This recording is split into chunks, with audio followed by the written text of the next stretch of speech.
좋은 아침입니다. 고린도전서 14장 33절 하반부부터 40절까지 보도록 하겠습니다. 33절 하반부, 모든 성도가 교회에서 함과 같이. 34절, 여자는 교회에서 잠잠하라. 그들에게 말하는 것을 허락함이 없나니 율법에 이른 것 같이 오직 복종할 것이요. 35절, 만일 무엇을 배우려거든 집에서 자기 남편에게 물을지니 여자가 교회에서 말하는 것은 부끄러운 것이라. 자, 방금 읽었던 본문은 굉장히 논란이 많이 될 수 있는 부분입니다.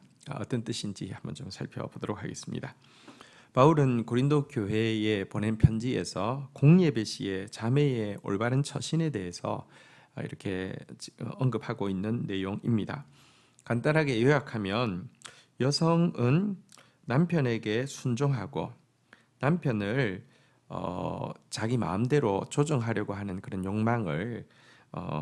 욕망대로 행동해서는 안 된다라는 율법의 가르침을 언급을 먼저 하고 있습니다. 이것은 아담과 하와가 타락했을 때 아담에게 징계와 하와에게 징계를 내리실 때에 너는 그 남편을 조정하려고 하는 마음이 있지만 그 마음에 굴복하지 말라, 이렇게 하나님께서 하신 말씀을 인용하고 있는 부분입니다. 그러면서 여성은 공적인 교훈을 하는 것을 지양하고 공적 예배에서 단순히 자기 호기심을 채우기 위해서 질문하는 것도 지양해야 하며, 궁금한 게 개인적인 호기심이라고 하면 집에 돌아가서 남편에게 그게 무슨 말인지 묻고 배우라고 권면을 하고 있습니다. 그런데 여러분, 우리가 이제 성경을 읽을 때 굉장히 좀 주의해야 될 점이 있습니다. 예를 들어 바울 서신과 뒤에 나아가는 예를 들면 베드로 전후서, 야고보서, 요한 1, 2, 3서, 유다서, 이런 그 서신에 큰 차이가 있는데요. 바울 서신은 전부 다 수신자의 이름을 중심으로 쓰여졌습니다. 고린도에 보냈으면 고린도 전후서, 데살로니가에 보냈으면 데살로니가 전후서, 이렇게 그 빌립보성에 보냈으면 빌립보서, 이런 식으로 수신자 위주로 되어 있고요. 그 외에 아까 읽었던 이야기 드렸던 책들은 발신자 이름으로 되어 있죠. 베드로가 썼으면 베드로 전후서, 요한이 썼으면 요한 1, 2, 3서, 유다가 썼으면 유다서, 이런 식으로 되어 있죠. 이 차이가 뭘까요? 수신자의 이름으로 쓴 책은 물론 성경이기 때문에 우리 모두에게 유익한 은혜가 되지만, 그 책을 받는 1차 수신자인 예를 들면 지금 고린도서를 읽고 있지 않습니까? 고린도 상황에서 먼저 생각하고 우리한테 보편화시키라는 뜻입니다. 발신자의 이름으로 된 편지는 우리가 공동서신이라고 합니다. 발신자의 이름으로 됐다는 것은 누가 읽어도 상관이 없는, 그러니까 누구에게나 동일하게 적용할 수 있는 공동으로 볼 수 있는 서신이다라는 점에서 공동서신이라고 부르는 것이거든요. 그래서 오늘 이 본문은 일반화하기 전에 먼저 고린도의 특수 상황을 조금 염두에 두고 해석해야지 오류에 빠지지 않을 수 있음을 알게 됩니다. 여러분, 고린도 지역은요, 여신 비너스를 숭배하는 중심지였죠. 그래서 다른 지역보다 여성의 주도권이 지나치게 강했죠. 이런 고린도 지역의 특성을 좀 감안해야 합니다. 또 한 가지, 고린도 교회는 굉장히 여러 가지 문제들로 인해서 다툼과 분열이 많은 지역이었습니다. 이 그 특수성을 먼저 고려하고 좀 생각해야 하는 것입니다. 이 특수성 상황 속에서, 또 워낙에 여성의 주도권이 강한 상황 속에서는 여인은 남자를 조종하려고, 아내는 남편을 조종하려고 하는 욕망을 하나님 앞에서 내려놓아라라는 하나님의 말씀을 권면하면서 주도적으로 가르치려고 들거나 혹은 공예배에서 주도적으로 자꾸 발언을 함으로 말미암아 자기의 호기심을 채우려는 행동은 지양하라, 이렇게 이야기하고 있는 것입니다. 저의 이 말이 정말 그러한가 한번 좀 다른 서신과 한번 비교해 볼 필요가 있는데요. 바울의 가장 중요한 또 다른 서신은 로마서이죠. 이 로마서에서는요, 여성의 위치에 대해서 또 다르게 이야기하고 있음을 우리는 확인할 수 있습니다. 로마서 서신 자체를요, 그 갱그리아 지역의 교회 리더였던 베베 자매를 통해서 로마서를 로마 성도들에게 전달하였습니다. 그리고 로마 교회에다가 자기의 가장 든든한 동력자인 아굴라와 브리스길라 부부를 소개할 때 그의 아내인 브리스길라의 이름을 앞세워서 소개하고 있습니다. 성경에 보면, 로마서에 보면 내가 갱그리아 교회의 일꾼으로 있는 우리 자매 베베를 너희에게 추천하노니라고 하면서 베베가 성경을 전달할 것이다 라고 이야기하고 있고요. 또 너희는 그리스도 예수 안에서 나의 동력자들인 브리스가와 아굴라에게 문안하라 라고 하면서 바울의 아주 신실한 동력자로서 로마 지역에 지금 있는 이 부부를 소개할 때 아내의 이름을 앞세우고 있는 모습도 보게 됩니다. 사실 성경에서 아내의 위치는 돕는 배필이라고 되어 있습니다.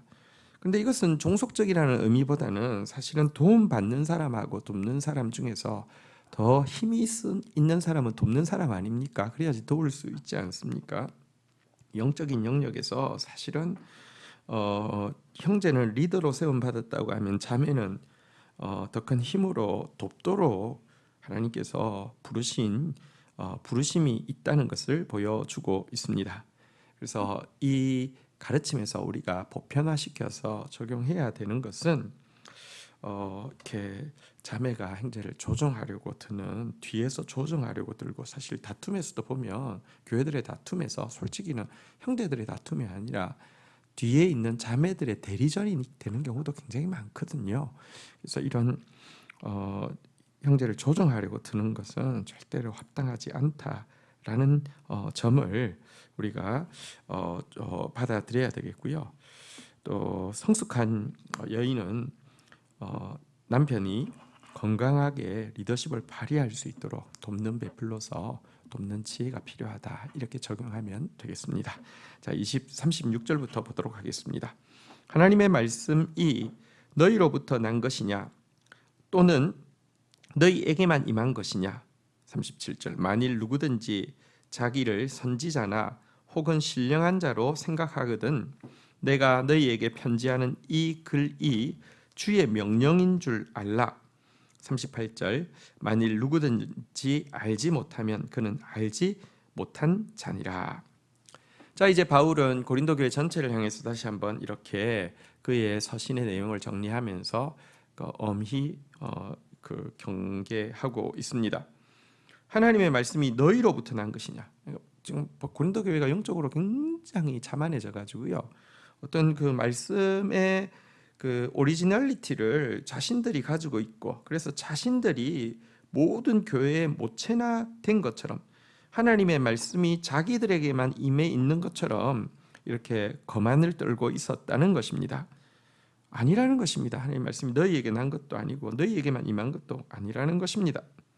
그러면서 자신들을 선지자나 신령한 자로 생각한다고 하면, 내가 지금 이 서신에서 명령한 거 하나님의 명령인 줄 기억해라 라고 이야기하고 있습니다.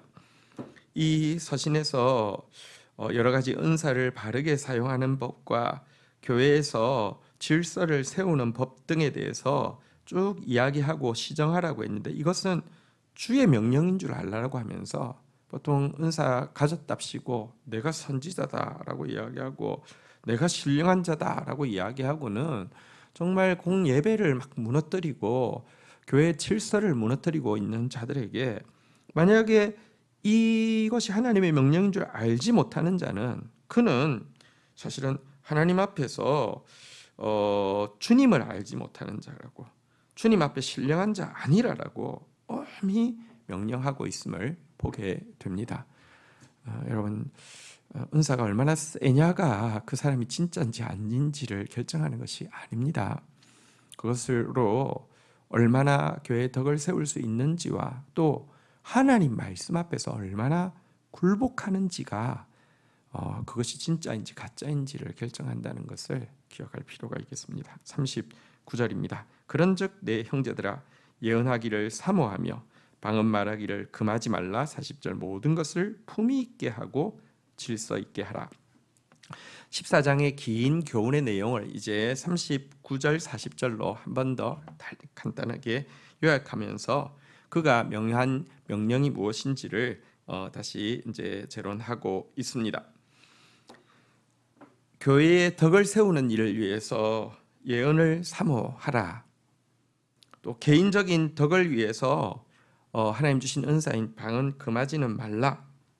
그러나 예언과 방언을 사용함에 있어서 품위 있게 사용하라. 이 품위 있게 사용하라는 것은 원어의 뜻은 각각의 용도에 맞추어서 적절히 사용하라는 것입니다. 앞에서 예언은 언제 쓰는 것이고 방언은 언제 쓰는 것이고 방언을 할 때 또 혹은 예언을 할 때 더불어 해야 되는 것은 무엇이며 뭐 이런 것들 나왔잖아요. 그죠? 용도에 맞게 적절하게.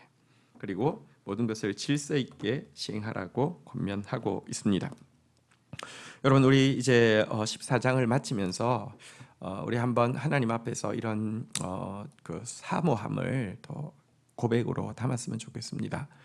말씀의 빛과 성령의 불이 진짜 건강하고 온전하게 하나가 되어져서 우리 세대뿐 아니라 다음 세대까지 변화시키는 사랑의 공동체, 참 고린도전서 13장이 이루어진 사랑 공동체가 되게 해달라고 함께 기도하는 저와 여러분들 되기를 주의 이름으로 축원드립니다.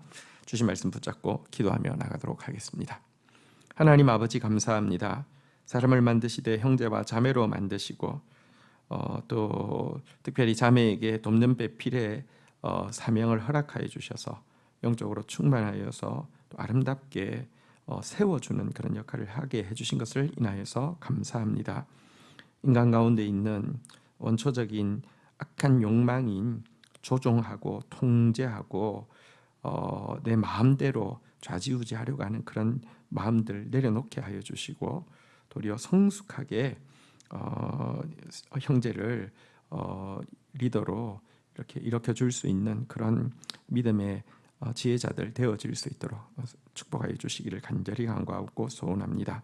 하나님 우리가 하나님의 말씀을 받고 있고 혹은 은사를 받았다 할지라도 자만심에 빠져서 내가 무엇라도 된 듯이 여기는 자 되지 않게 하여 주시고 정말 우리가 예언을 사모하며 방언 말하기를 금하지 않되 모든 것을 품위 있게 또 질서 있게 사용하는 은혜로운 공동체 되어질 수 있도록 도와주시옵소서. 말씀의 빛과 성령의 불이 세대를 변화시키는 사랑 공동체 세워갈 수 있도록 축사하여 주옵소서. 예수님의 이름으로 기도 올립니다. 아멘.